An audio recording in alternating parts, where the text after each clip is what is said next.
दोस्तों, हिंदी सिनेमा में अभिनेता और खलनायक के अलावा भी कई कलाकार अपने अभिनय से तरह तरह की भूमिकाओं में प्रसिद्ध होते हैं। यदि आप भारतीय हॉरर फिल्मों के प्रशंसक रहे हैं तो हमारे आज के अभिनेता को भी आप बखूबी पहचानते होंगे।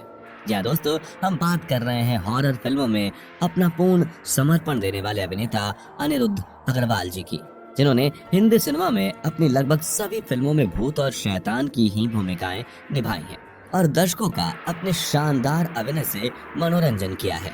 अनिरुद्ध ने हिंदी फिल्मों के अलावा हॉलीवुड फिल्मों में भी शैतान की भूमिकाएं निभाई हैं। बड़े पर्दे के साथ साथ अनिरुद्ध छोटे पर्दे पर भी बेहद प्रख्यात हुए, जिनमें तू तू मैं और शक्तिमान जैसे हिट शो शामिल हैं।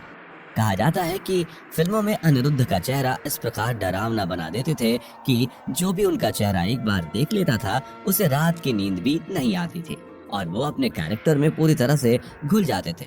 लगता था कि सामने असल शैतान खड़ा है। यूँ तो हम सभी उनके फिल्मी करियर से वाकिफ हैं, लेकिन बहुत ही कम लोग हैं जो जानते हैं कि वह इस मुकाम तक कैसे पहुंचे। उन्होंने किस तरह से स्ट्रगल करके हिंदी सिनेमा में यह नाम कमाया। तो आइए आज हम हमारे इस वीडियो में लेकर आए हैं अनिरुद्ध की कहानी। बात करें प्रारंभिक जीवन की तो इनका जन्म 20 दिसंबर 1949 को देहरादून में हुआ। उन्होंने अपनी प्रारंभिक शिक्षा आशाराम वैदिक इंटर कॉलेज से पूरी की। इसके बाद उन्होंने अपने शहर देहरादून के श्री गुरु राम राय कॉलेज से अपने आगे की पढ़ाई पूर्ण की। इसी दौरान देहरादून में अभिनेता जितेंद्र अपनी किसी फिल्म की शूटिंग करने के लिए आए थे और अनिरुद्ध भी शूटिंग देखने के लिए बेताब हो उठे। और जैसे ही वो जितेंद्र के होटल में गए तब वहाँ उस भीड़ को देखकर आश्चर्यचकित हो गए। उसी वक्त उन्होंने भी ठान लिया कि वह भी अपने जीवन में कुछ ऐसा करेंगे कि उन्हें देखने के लिए भी दूर दूर से लोग आए। और उन्होंने मन ही मन अभिनय के क्षेत्र में अपना करियर बनाने का निश्चय किया। लेकिन वो जानते थे कि उनके पिताजी उन्हें इस क्षेत्र में आगे नहीं बढ़ने देंगे, क्योंकि उनके पिताजी उन्हें इंजीनियर बना देखना चाहते थे। इसलिए हीरो बनने का सपना मन में दबाकर अनिरुद्ध ने पढ़ाई जारी रखी। पढ़ाई के साथ साथ अपने कॉलेज में होने वाले नाटक और ड्रामा में हिस्सा लेते थे और उसी से अपनी अभिनय कला को और निखारते रहते थे। वहीं कुछ दिनों बाद इनकी मुलाकात अपने कॉलेज के एक सीनियर दोस्त से हुई।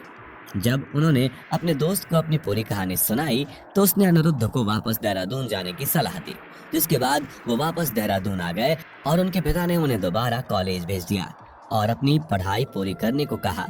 लेकिन इनका मन सिर्फ अभिनय में था। लेकिन अपने पिता के कहने पर उन्होंने अपनी इंजीनियरिंग की पढ़ाई पूरी की, जिसके बाद वह दोबारा मुंबई आ गए, जहां उन्होंने शुरू में एक इंजीनियर के रूप में काम करना शुरू किया और मुंबई के बिल्डरों के साथ कंस्ट्रक्शन का काम करने लगे। मुंबई आने के बाद वो कई दिनों से एक बात नोटिस कर रहे थे। उन्हें लग रहा था कि लोग उनसे डरकर भागते हैं। कोई उनके पास खड़ा नहीं होता और ना ही कोई उनसे बात करता है। सब उन्हें देखकर ऐसे भागते हैं जैसे उन्होंने कोई भूत देख लिया हो। तब एक दिन उन्होंने जब सुबह उठकर अपना चेहरा आईने में देखा तो उन्हें पता चला कि उनके शरीर के अंग अपने आप फैल रहे हैं। तुरंत डॉक्टर को दिखाने के लिए हॉस्पिटल गए और हॉस्पिटल में उनकी मुलाकात एक आदमी से हुई। बातों बातों में उस आदमी ने अनिरुद्ध से पूछा कि क्या तुम फिल्मों में काम करना चाहते हो? तो अनिरुद्ध ने तुरंत हाँ कर दिया। उस आदमी ने कहा कि तुम तुरंत ही राम से ब्रदर्स के ऑफिस चले जाओ, उनसे बात करो। अगले ही दिन अनिरुद्ध राम से ब्रदर के यहाँ गए और जैसे ही वो वहाँ पहुंचे उनकी मुलाकात राम से ब्रदर्स से हुई। तब अनिरुद्ध को देखकर राम से ब्रदर्स बेहद खुश हो गए, क्योंकि उन्हें अपनी फिल्म पुराना मंदिर में एक ऐसा ही चेहरा चाहिए था। जब अनिरुद्ध वहाँ पहुंचे तब इस फिल्म की शूटिंग लगभग पूरी हो चुकी थी। सिर्फ शैतान वाला सीन ही बाकी था और अनिरुद्ध के आने के बाद यह कमी भी पूरी हो गई और अनिरुद्ध की अपनी पहली फिल्म पुराना मंदिर के साथ बॉलीवुड में एक बेहद धमाकेदार एंट्री रही।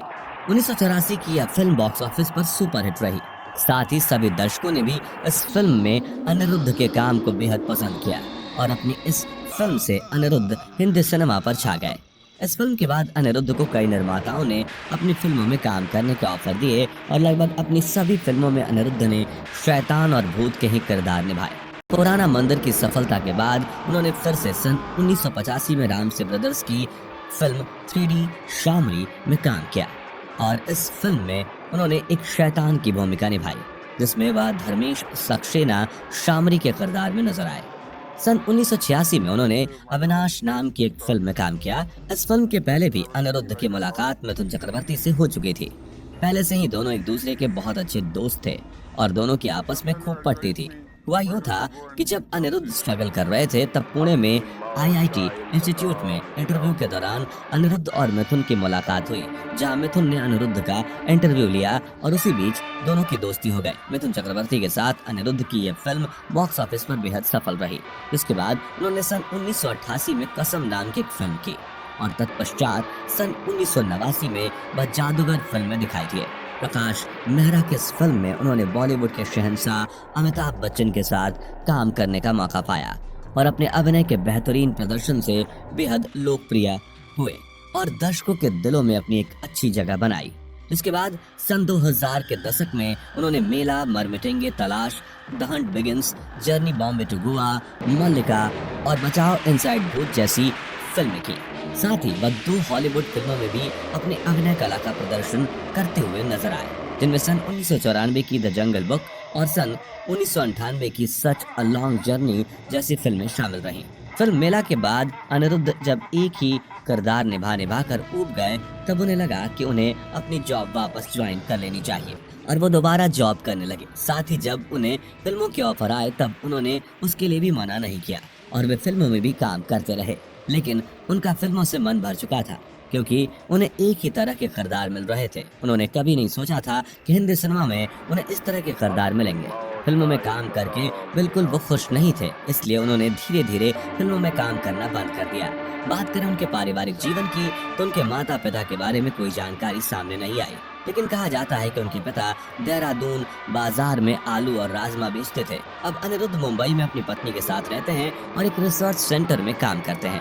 उनका फिल्मों में वापसी करने का कोई इरादा नहीं है क्योंकि उनका कहना है कि वह एक शैतान के किरदार से हटकर भी कुछ कर सकते थे, लेकिन हिंदी सिनेमा में उन्हें वह चांस नहीं मिला, जिसके बाद उनका फिल्मों से ही मन हट गया। एक इंटरव्यू में अनिरुद्ध ने बताया था कि उन्हें अपनी फिल्म देखने की कोई इच्छा नहीं होती थी। उन्हें फिल्मों में कुछ अलग करना था, कुछ मेहनती जिसे करके उन्हें अपने आप पर गर्व हो, लेकिन ऐसा नहीं हो पाया। इस वजह से उन्होंने फिल्मों में काम करना छोड़ दिया। लेकिन अनिरुद्ध को भले ही फिल्मों में अपना काम पसंद ना आया हो, लेकिन हम दर्शकों को उनका काम बेहद पसंद आया है। साथ ही उन्होंने अपने अभिनय से हम सभी का बेहद मनोरंजन किया है। हिंदी सिनेमा में एक हॉरर अभिनेता के तौर पर अनिरुद्ध का नाम हमेशा सर्वप्रथम रहेगा। उन्होंने अपने अभिनय से सभी को बेहद डराया और दर्शकों का दिल जीता है, इसके लिए उन्हें हमेशा याद किया जाएगा। तो दोस्तों, यदि आपको हमारी वीडियो पसंद आई हो तो लाइक, शेयर और कमेंट जरूर करें और अपने पसंदीदा एक्ट्रेस और एक्टर के बारे में जानना चाहते हैं तो हमारे चैनल को सब्सक्राइब करना ना भूलें। धन्यवाद।